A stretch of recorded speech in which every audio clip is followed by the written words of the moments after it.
Chase dies. A lot. But today, he's dying the most. Chase will be dying on every exoplanet, and though we couldn't include every single one because the universe is pretty big, we made sure to include the most gruesome. Starting with Kepler 22b. I'm not going.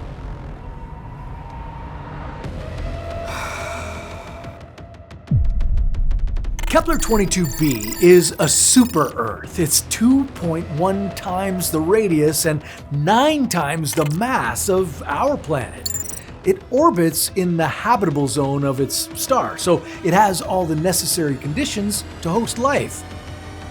But just like any other planet, it also has a ton of ways to kill you. Oh, great.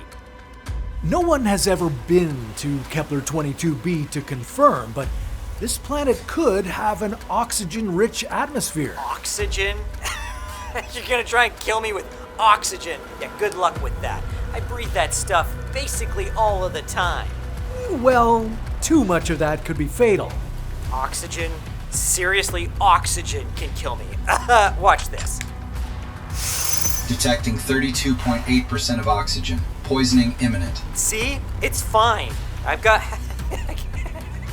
It's not fine. It's hyperoxia. This feels like a big round fishbowl. Kepler 22b is big. It's more than twice the size of Earth. It's likely that the pressure on this exoplanet is also a lot higher. And when you mix an oxygen-rich atmosphere and a high-pressure environment, you get a collapse of your entire cardiovascular system within minutes.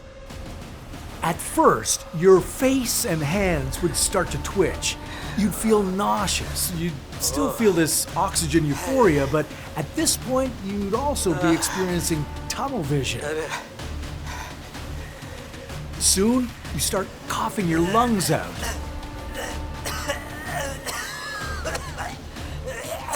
After 10 minutes, you wouldn't be able to stand. Your body would start shaking and your coordination would become, well, uncoordinated. You won't be fighting this long. Inside your body, your lungs are about to collapse.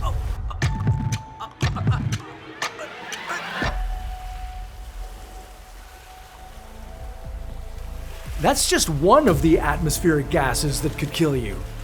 If Kepler 22b has too much carbon dioxide in its atmosphere, you'd be gone even sooner. Rocks, okay. Yeah, no, I will not be opening my helmet again, okay? Last time was an accident, and I'm not stupid enough to press this button again. Warning, critical carbon dioxide levels detected. Why doesn't this button close it? Unlike breathing in a lot of oxygen, inhaling a lot of carbon dioxide would not make you feel happy. It would give you instant hypercarnia. That's when you have too much carbon dioxide in your bloodstream. You'd only have 10 minutes left to live. You'd start breathing faster, and your heart rate would go through the roof. The pressure would build in your brain, and that would make your vision blurry. Well, you could lose it completely. Then there's nausea, seizures, and finally, total cardiovascular collapse. What? No. I feel fine. Like, really good. Look. I just, I can't see or feel stuff, and I feel really sick.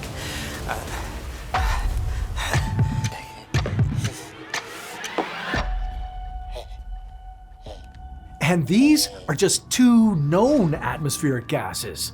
Now imagine all the alien compounds we don't know.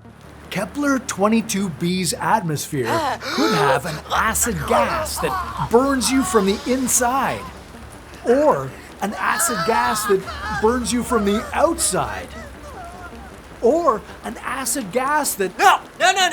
Let's stop speculating on different acid gases. Well, speculating is kind of our whole thing, but sure, let's go with something we know. Kepler 22b's thick atmosphere could create unbelievably intense storms. Plus, this planet could have sulfur dioxide or nitrogen oxides in the atmosphere.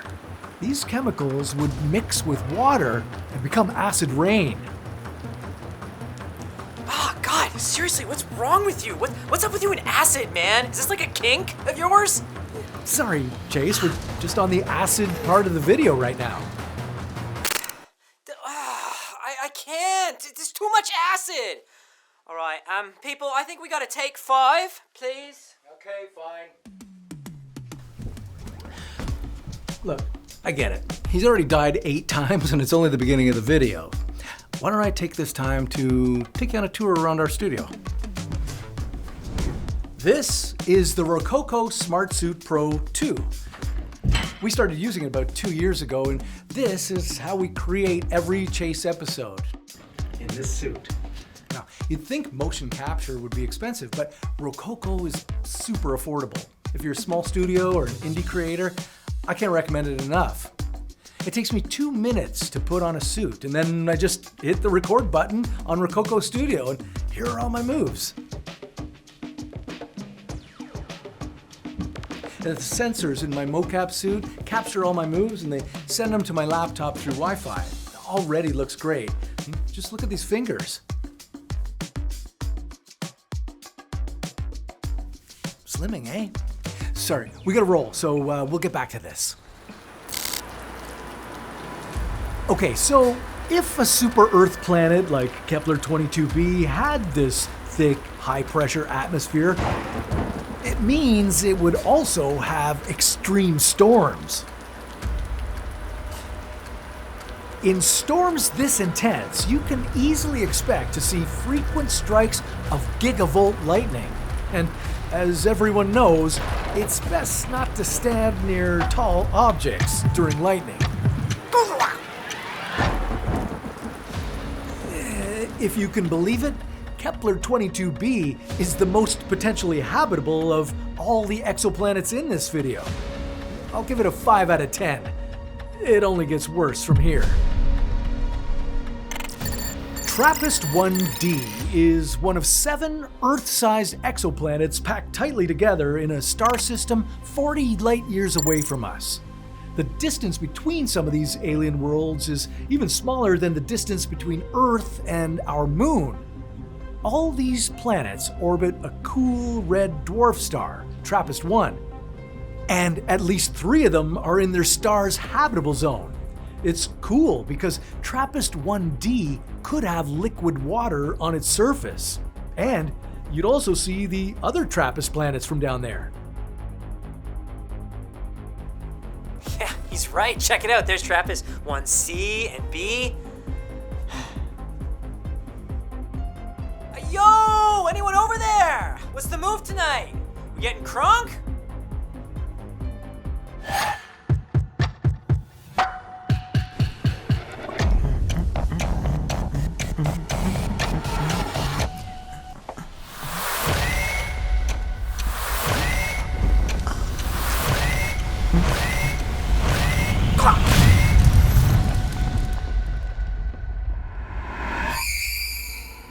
Yeah, because TRAPPIST planets are so crammed together, asteroid impacts on these worlds are more frequent and unpredictable. An asteroid that gets ripped apart by one planet's gravity might rain down on TRAPPIST-1d as a meteor shower. And that could be deadly. But that's not the only deadly thing about this system. All the TRAPPIST exoplanets orbit their star very quickly. TRAPPIST-1d orbits once every 4 days. Orbiting that quickly and that close to their star creates insane weather patterns. Because of its proximity, TRAPPIST-1d receives direct and violent gusts of stellar wind. That's not a real wind you can feel. It's a rush of charged particles that hit the planet so quickly and powerfully that they strip away the atmosphere. During stellar wind, TRAPPIST-1d's atmosphere heats up and expands, and it bakes the planet in the process. When the wind dies down, the atmosphere shrinks and causes sudden drops in pressure. This cycle creates strong winds and rapid temperature changes down on the planet. That does not sound good.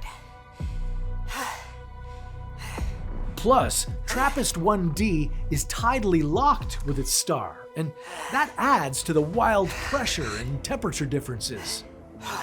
Okay, so I'm on the day side right now, and it's already pretty toasty over here.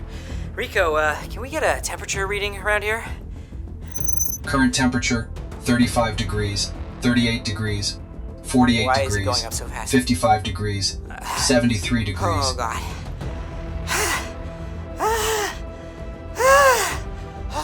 Oh, man.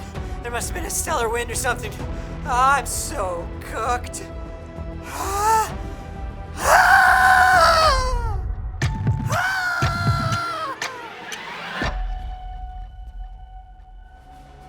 TRAPPIST-1d is pretty epic. I like that meteor shower, that looked beautiful. I'll give it an 8 out of 10 for the visuals. Kepler 186f is the most Earth-like exoplanet we've found within the habitable zone of its star. It's 10% larger than Earth and around 40% more massive. This planet could be a true Earth replica outside our solar system. Wait, no warheads? No missiles? No Brussels sprouts? This is better than Earth. Temperature reading, 23 degrees Celsius. Balmy, I like it.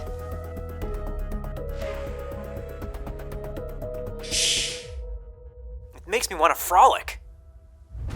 Oh, man. Now this is ripe for skipping.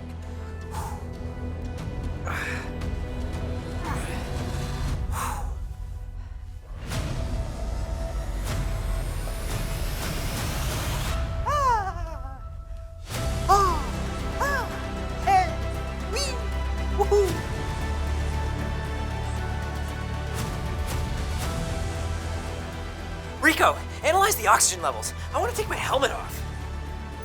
Atmospheric oxygen at 24%. Oh, awesome! Perfect! I'm sure it's fine to take it off. Look at this place. There's life everywhere. Plant life on an alien planet doesn't mean that the planet is habitable for you. Life here may have evolved differently. Whatever, Peter. Sometimes you just have to take a little risk and let your innie chase G out.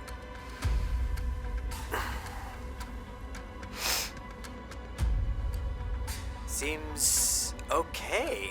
Everyone, I think this is a winner. It's one thing to breathe in alien air, but breathe in potentially deadly alien plant spores? Yeah, that could happen. On alien worlds, anything could happen.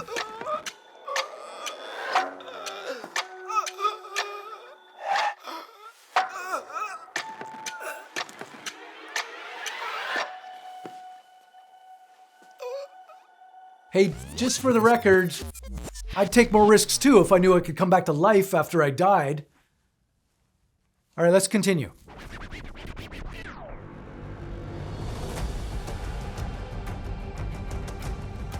Okay, yes, I happened to take my helmet off in the field of a bunch of toxic spores. Ugh, sue me. Space evolution is crazy. The plants here are not okay. This guy is staying on.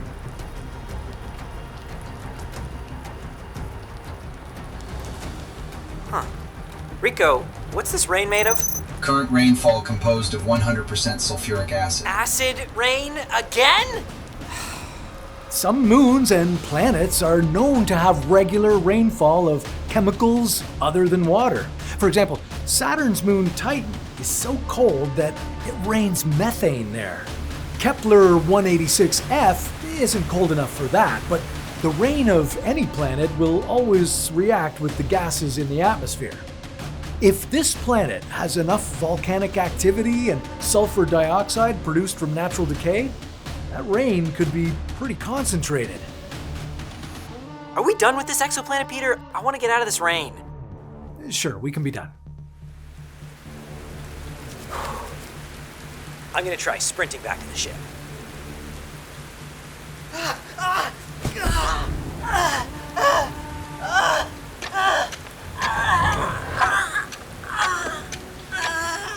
Stupid rain!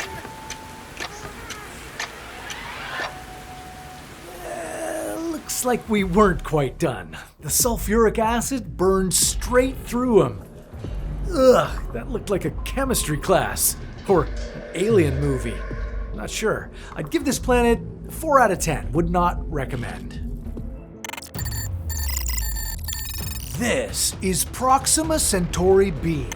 Its constant exposure to radiation makes it the Hulk of exoplanets. This planet orbits Proxima Centauri, a red dwarf star that's only 1/8 of our sun's mass, but capable of releasing solar flares 100 times more powerful. Man, talk about a Napoleon complex. Proxima Centauri, it's compensating for something. For sure, Z's. Right. Well, in 2019, scientists recorded one of the largest solar flares we've ever seen.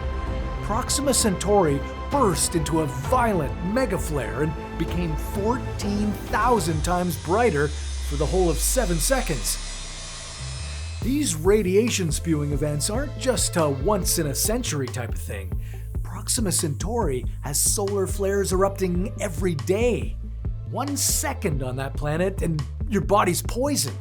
And Chase has already been there for a minute. Well, Peter, it's a good thing then that my suit is insulated against radiation. Ha ha ha! Yeah, not against the amount of radiation coming from Proxima Centauri.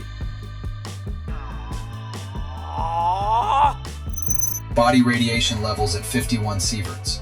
A sievert is a measure of radiation exposure in your body, and 51 sieverts means lethal. Ah, well, it's funny you say that, Peter, because I do not feel good. Oh,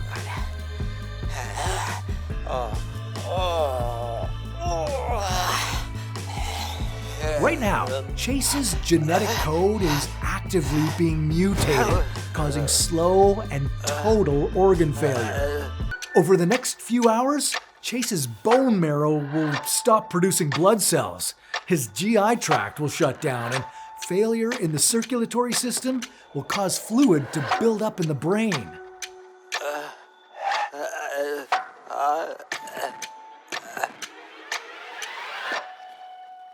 It's anyone's guess which killed him first. Proxima Centauri b is one of the most all-round lethal exoplanets. Even if you could withstand those radiation levels, it'd be difficult to manage the extreme weather patterns. This exoplanet is tidally locked with its star Proxima Centauri, meaning one side is constantly heated by the star while the other is permanently cold. On the day side, the air is heated and rises, and then cooler air from the night side rushes in, causing constant winds up to 75 kilometers per hour.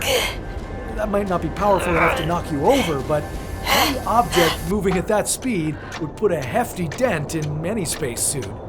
Even a rock as small as, well, that one.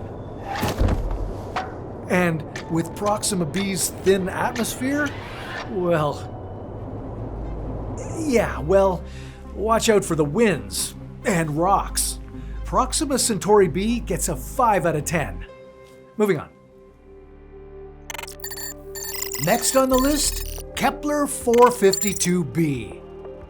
60% larger than Earth and 1.5 billion years older, Kepler 452b is like the wiser version of Earth. Look at that. Another Kepler planet I get to die on. Great. Come on, Chase, we just got here. Yeah, but, look at that. It's looking at me funny. This is how I die on this one. Well, that just looks like a plant that has evolved to withstand Kepler 452b's higher gravity and intense sunlight exposure. If the conditions are more intense, Life has to be more resilient. Fine, I get it, but like, this thing is a bit much. I mean, what even is it?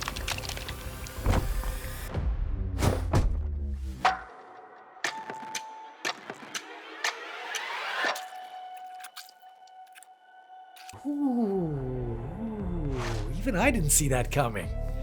Okay, should we move on? I think Chase needs a break. Okay, well, while Chase is recovering from all that interstellar dying, I'll just keep showing you around and show you how we create these videos. We use the Rokoko SmartSuit Pro 2 to capture all the body movements, and this is what we use to capture all the facial animations. This is the Rokoko head rig. I just put my iPhone in here, and then I open up the face capture app from Rokoko, and look at this. This is my face talking. Pretty cool. Okay, now I've got a full VFX team working on these videos, but you don't really need to have any animation skills to do this. If you can move, you can animate. Maybe don't tell my team I said that. The Rokoko motion capture system is so easy to set up and use, and the results are incredible. If you want to bring your characters to life like we did with Chase, well, then scan the code and try Rokoko today. Want 5% off your Rokoko suit? Well, follow the link in the description and start creating your own animations. All right, moving on. You know how Earth has tectonic plates and they move around? Well, the same thing could happen on Kepler 452b.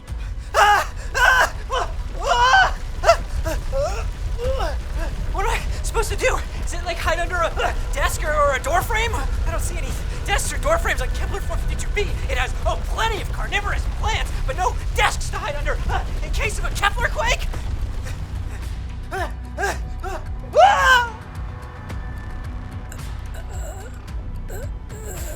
That's it.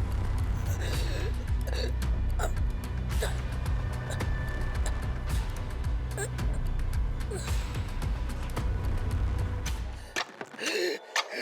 That's it. I'm done.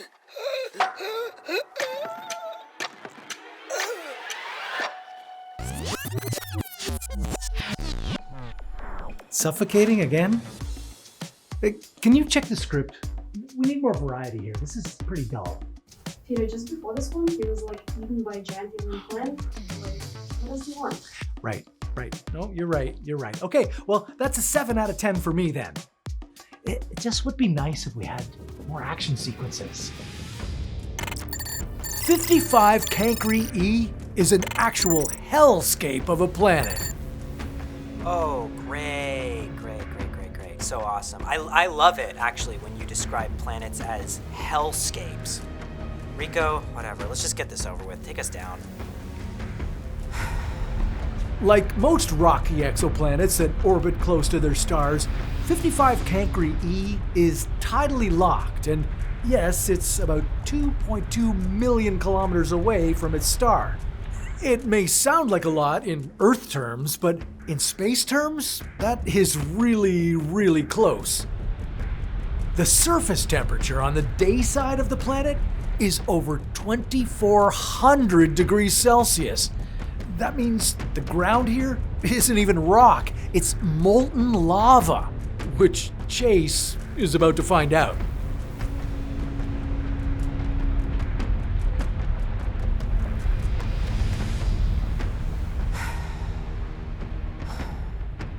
Are we there yet? No. Are we there yet? No. Are we there yet? No. Are we there yet? Negative. Are we there yet? Are we there yet? Are we there yet? Are we there yet? Are we there now?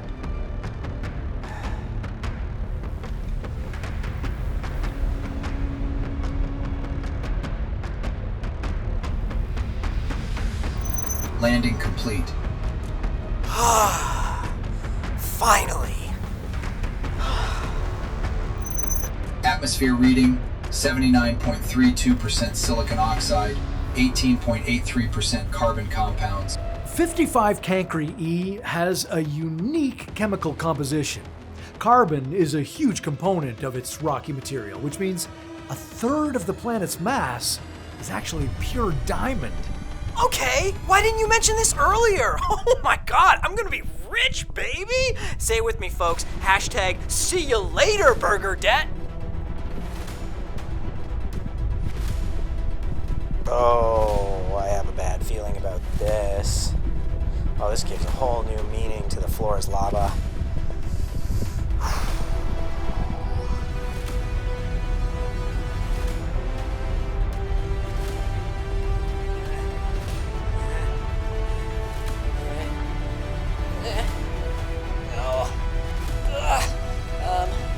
Okay. This is gonna be slow and painful. Great. Rico, play me out to some jazz.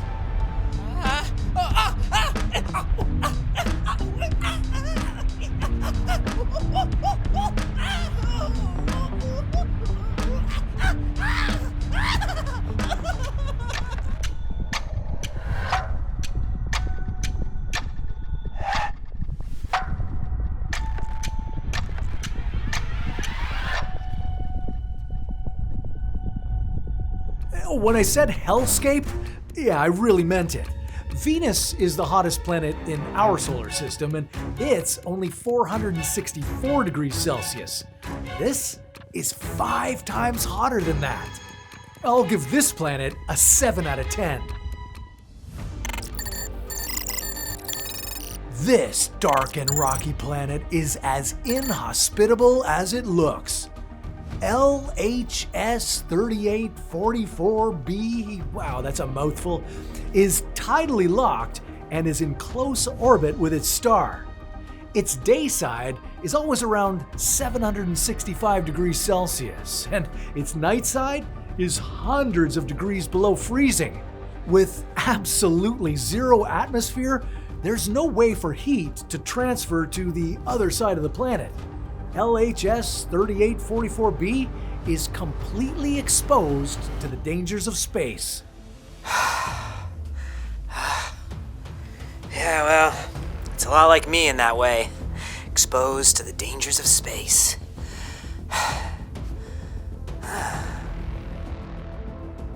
So that's it? That little thing right there? What is that, like an M-dwarf? I mean, like, it's giving M-dwarf, but man, there's hardly any mass on that thing. Girl, eat something!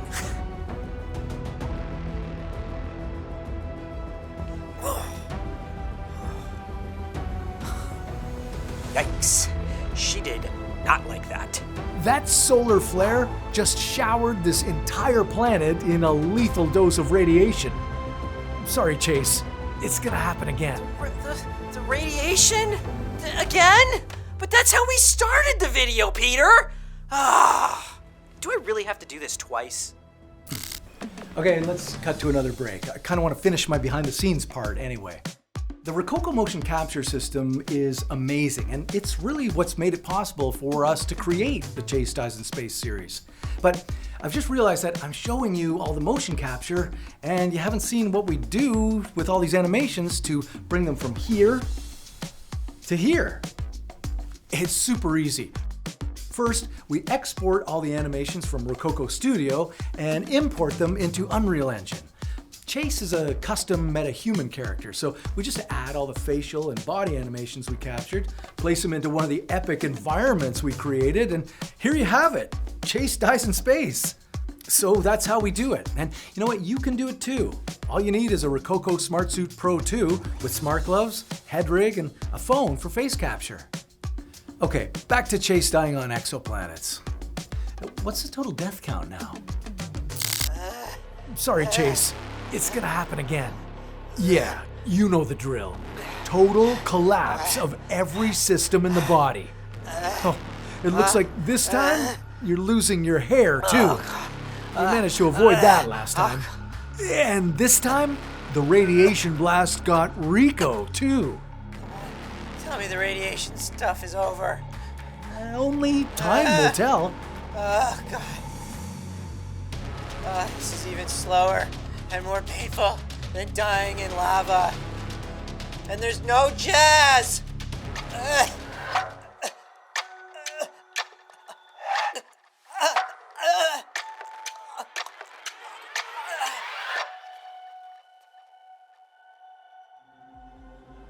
The real moral of the story here is that space is extremely radioactive. LHS 3844b is not a planet I'd put on your space travel itinerary.